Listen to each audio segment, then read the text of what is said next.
समस्त को प्रभु जीशुख्रीष्ट नाम मोर आंतरिक नमस्कार। प्रिय बंधुगण, आज गुरुत्वपूर्ण विषयवस्तु को आपण मानक स्वागत। तेबे प्रिय बंधुगण, जेपरी आपण थंबनेल रे देखिले जे बाइबल रे रही दुईटी सूर्य जे प्रकृत रे एकटा सत ना मिछ। जदि बाइबल रे दुईटी सूर्य अच्छी तेबे कौटी लिखा अच्छे? जदि यह मिथ्या अटे तेबे कहीं यह एक गुजब ही रही हाँ बाइबल रे दुईटी सूर्य अच्छी बोली। तेबे से विषय आम आलोकपात करवा से आमको जीवाक पड़िबो बाइबल रो आदि पुस्तक सृष्टिर विवरण। आ जतबेले परमेश्वर ए जगत को सृष्टि कले आ से समस्त विषय आमको देखा पड़ो जाना पड़ो ता मध्य ही रहस्य लुचिक अच्छे।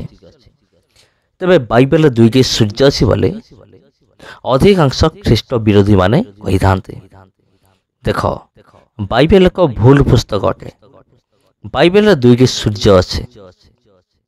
तेरे चलतु क्यों विषय को नहीं समाने ए समस्त विषय जुक्ति तर्क करते आम से समस्त विषय को आलोचना करवा।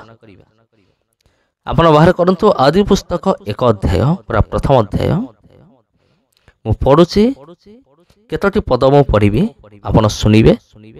तापर आमे प्रकृत रे एटा क्यों विषय लिखा अछि, प्रकृत रे यार रहस्य कौन, से समस्त विषय को आमे माने आज आलोकपात करवा। तबे कहीं कि समान कहती जे देखो तुम बाइबल रे दुईटी सूर्य अच्छे बोले से विषय को लेकिन आम आलोचना करवा। आदि पुस्तक एक अध्याय तार जदि 1 ରୁ 4 पढ़ा एमती लिखा अच्छे। आद्य परमेश्वर स्वर्ग और पृथ्वी सृष्टि कले।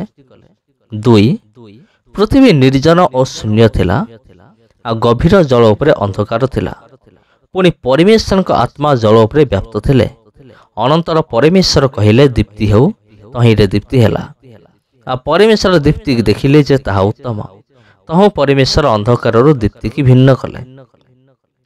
ये देखंतु बंधुगण लिखा अछि अनंतर परमेश्वर कहिले दीप्ति हेउ, तहिरे दीप्ति हेला। दीप्ति मान होछि आलोक। तबे एठार गोटे मनर प्रश्न आसुछि आलोक किपरि हेला? सूर्य नहीं तो आलोक किपरि हेला? निहाती परमेश्वर की सूर्य को निर्माण करिथिबे बा सृष्टि करिथिबे, सेथिपई तो आलोक हैला। तबे खालीटार कहीं आलोक हबो? तेणु प्रथम दिन रे परमेश्वर सूर्य को निर्माण कले। एवं आउ जे सूर्य से केमिति से दाबी करती जोटी लिखा अच्छी 15 पद 16 पद एवं 17 18 19 जगह में पढ़ा लिखा अच्छे। आ पृथ्वी रे आलुओ देवाई आकाश मंडल से ज्योतिर्गण था। आम 14 पढ़ा लिखा अच्छे। अनंतर परमेश्वर कहले रात्रि दिवस को पृथक करिया निमंते आकाश मंडल रे ज्योतिर्गण उत्पन्न हेउंतु। पुणी से सबु चिन्ह और ऋतु और दिवस आ वर्षर कारण हेउंतु। 15 पद आ पृथ्वी रे आलुओ देवाई आकाश मंडल रे सही ज्योतिर्गण थांतु, तहिरे सही परि हेला। 16 पद एही प्रकार परमेश्वर दिवस रे कर्तृत्व करियाकू एक महाज्योति और राति रे कर्तृत्व करियाकू ताहा ठारू सान एक ज्योति, ए दुई महाज्योति आ मध्य तारागण निर्माण कले। 17 पद तहु पृथ्वी रे दीप्ति देबा पई और दिवा और रात्रि उपरे कर्तृत्व करिया पई। 18 और दीप्ति की अंधकार पृथक करिया पई परमेश्वर आकाश मंडल रे से ज्योतिर्गण स्थापन कले। आ परमेश्वर से समस्त उत्तम देखिले। तहिरे संध्या और प्रातः काल होई चतुर्थ दिवस हैला। तेबे प्रिय बंधुगण एठी लिखा अछि परमेश्वर कौन कले दुईटी महाज्योति निर्माण कले। गोटे बड़ ज्योति जोटा कि सूर्य आ ताठारे को सान ज्योति जाकु चंद्र बोली कहते। तेबे प्रिय भाई एवं भौणी माने ଅନେକ এই ବିଷୟରେ ନେଇ ଯୁକ୍ତି କରନ୍ତି। ଦେଖ ବାଇବଲରେ ଦୁଇଟି ସୂର୍ଯ୍ୟ, ସେଠି ମଧ୍ୟ ସୂର୍ଯ୍ୟ, ଏଠି ମଧ୍ୟ ସୂର୍ଯ୍ୟ। କିନ୍ତୁ ମୁଁ କହୁଛି ଆପଣମାନଙ୍କୁ ଏଇ କନସେପ୍ଟ ସମ୍ପୂର୍ଣ୍ଣ ଭାବରେ ଭୁଲ ଅଟେ। ବାଇବଲରେ ଦୁଇଟି ସୂର୍ଯ୍ୟ ଲେଖାଯାଏ ନାହିଁ। ପରମେଶ୍ୱର ପ୍ରଥମ ଦିନରେ ଯେଉଁ ଦୀପ୍ତି ନିର୍ମାଣ କଲେ, ସେ ଦୀପ୍ତି ହେଇଥିଲା ବିନା ସୂର୍ଯ୍ୟର ସାହାଯ୍ୟରେ ପରମେଶ୍ୱର ଦୀପ୍ତିକୁ ନିର୍ମାଣ କରିଥିଲେ, ଯେଉଁଟାକି ଟେମ୍ପୋରାରୀ ଥିଲା, ମାନେ ପରମାନେଣ୍ଟ ନଥିଲା। ତେବେ ପରମେଶ୍ୱର ଦୀପ୍ତିକୁ ନିର୍ମାଣ କଲେ, ସୂର୍ଯ୍ୟକୁ ନୁହେଁ। ପ୍ରଥମ ଦିବସରେ ଯେଉଁ ଦୀପ୍ତି କଥା ଲେଖାଯାଇଛି, ପରମେଶ୍ୱର ସୂର୍ଯ୍ୟକୁ ନିର୍ମାଣ କରିନାହାନ୍ତି, ବରଂ ଦୀପ୍ତିକୁ ନିର୍ମାଣ କଲେ। ଇଏ ଏମିତି ଏକ ଦୀପ୍ତି ଯାହାକି ସୂର୍ଯ୍ୟ ବିନା ଏକ ଦୀପ୍ତି ଅଟେ, ଚନ୍ଦ୍ର ବିନା ଏକ ଦୀପ୍ତି ଅଟେ। ତେବେ ଅନେକ କହିବେ କେମିତି? ତେବେ ତାର ସିମ୍ପଲ ଅନୁସାର, ମାନେ ସରଳ ଉତ୍ତର ହେଉଛି ଯେ ପରମେଶ୍ୱରଙ୍କ ଠାରେ ସବୁକିଛି ସମ୍ଭବ ଅଟେ। ସେ ବିନା ସୂର୍ଯ୍ୟ ଚନ୍ଦ୍ର ସାହାଯ୍ୟରେ ମଧ୍ୟ ଜ୍ୟୋତିକୁ ନିର୍ମାଣ କରିପାରନ୍ତି।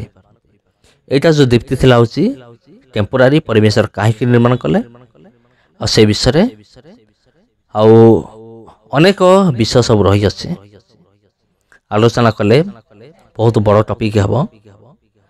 ଆଉ ପରମେଶ୍ୱର ପରମାନେଣ୍ଟଲି, ମାନେ ସ୍ଥାୟୀ ଭାବରେ ଦୁଇଟି ମହାଜ୍ୟୋତି ନିର୍ମାଣ କଲେ, ସୂର୍ଯ୍ୟ ଏବଂ ଚନ୍ଦ୍ର, ଯେଉଁଟାକି ପରମେଶ୍ୱର ଚତୁର୍ଥ ଦିନରେ ହିଁ ତିଆରି କଲେ, ସୂର୍ଯ୍ୟ ଏବଂ ଚନ୍ଦ୍ର।